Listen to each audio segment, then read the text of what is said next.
Salut toi, Vivi-toi. Aujourd'hui, j'ai envie de te parler d'un sujet qui me tient particulièrement à cœur. La résilience face aux défis de l'immigration.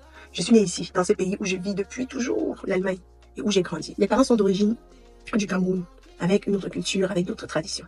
Ils ont quitté leur pays il y a des années, laissant derrière eux leur famille, leurs amis, leurs repères. C'est un peu comme si un arbre avait été déraciné et transplanté dans un nouveau sol.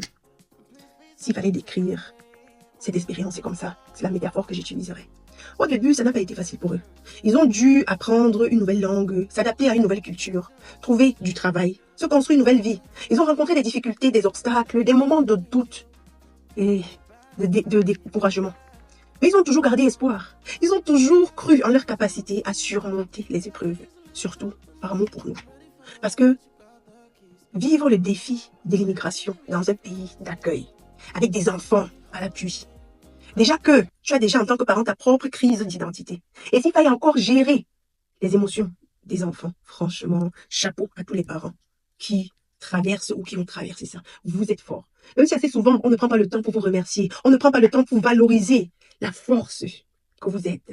Les héros que vous êtes. Aujourd'hui, je dis chapeau à tous les parents qui éduquent les enfants dans un pays d'accueil. Ce n'est pas facile. Vous avez cultivé l'optimisme. Vous avez développé des compétences d'adaptation. Vous avez cherché du soutien auprès des autres immigrés. Et vous avez transformé les difficultés en opportunités. Vous avez appris à être flexible. Vous avez appris à vous adapter au changement, à rebondir échec après échec.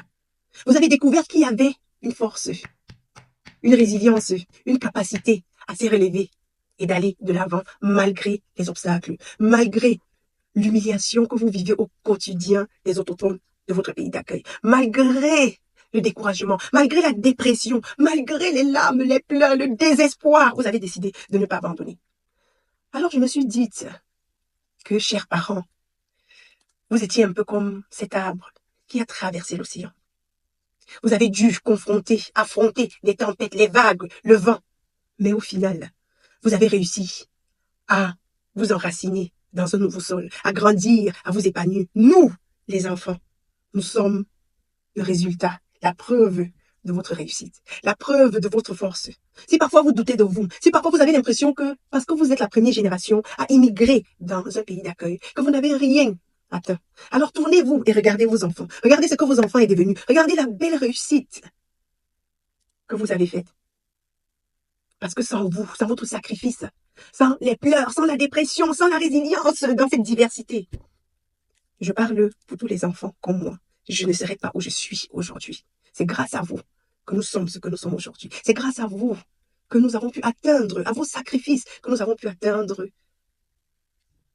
le sommet, que nous avons pu avoir une vie meilleure, une vie améliorée, que nous n'avons plus besoin de traverser les challenges que vous avez traversés, parce que vous avez coupé le gazon, vous avez adouci le chemin devant nous. De telle façon que nos enfants aujourd'hui peuvent se baser dessus pour avoir une meilleure vie, de meilleures expériences.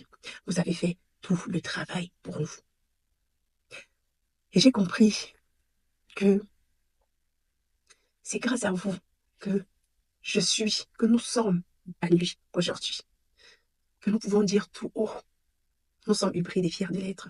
Que nous pouvons dire tout haut, nous avons réussi. Nous sommes dans le processus de réussir notre intégration. Que nous avons compris que on n'est pas obligé de s'intégrer dans le pays d'accueil. On n'est pas obligé d'être accepté dans le pays d'accueil, ni dans le pays, votre pays d'origine. Mais que le plus important, c'est de se retrouver et d'être nous-mêmes.